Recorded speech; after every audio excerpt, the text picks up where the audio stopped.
For the latest on the war, let's speak now with Dr.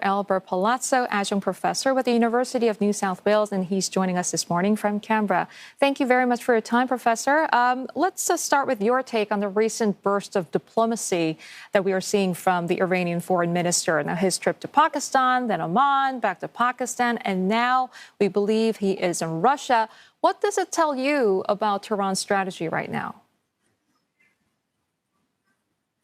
Well, they're looking out to the world to gain support, to mobilize other channels to put pressure on the United States, to resume proper negotiations face to face, because nothing is really going to happen until the two parties sit down and start talking.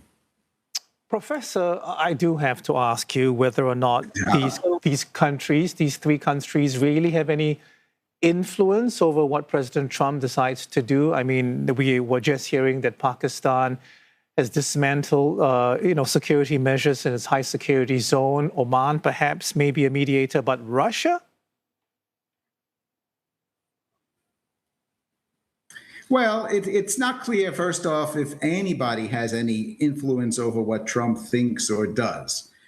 He's, what you'd call a free spirit about these things. But Iran also has a domestic audience that it needs to play to. So it's, reaching out and showing the Iranian people that they're not isolated. And of course, China is a major power in its own right.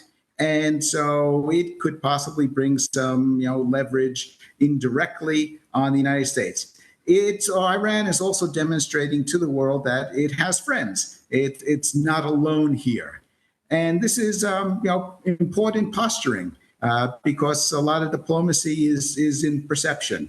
But whether this has any effect on, Donald Trump, it's, looking into a very cloudy, we never know what he's going to be thinking or doing next. And we're never sure what exactly reacts with him. Very true, Professor. I want to ask you about what Mr. Trump has been saying as well. If you want to negotiate, give us a call. I mean, has that ever worked? Is that going to work? It's on one level, it's amateur hour, but he's demonstrating or trying to demonstrate that there is a line of communication still open, and that's the first step in really serious negotiations. Is that you can communicate even if it's through a third party or it's direct. But what seems to be Trump is missing here is that at some point, there has to be a compromise. And that means the United States is going to have to give way on, some of its objectives and offer, the Iranian government something that makes it worthwhile to continue to negotiate. Because, once you break off negotiations, you then need to entice the other side to resume them. And generally, that requires giving way on something, to offer something to the Iranians to say, OK, we're serious now, let's talk. Okay, I want to get your reaction to the latest Washington shooting, Professor. Could the incident be linked in some way to the war on Iran, despite the president's denial? Or is that connection just too early to speculate at this moment?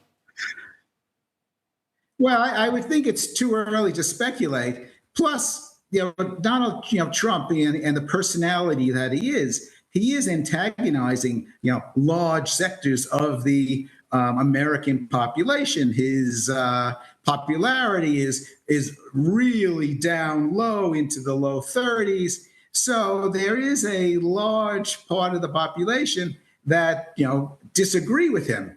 And you just, this person who conducted this attack, it doesn't seem to have been very well thought through. It's almost an emotional response. So the sense here is that he might have been mentally unstable at the time.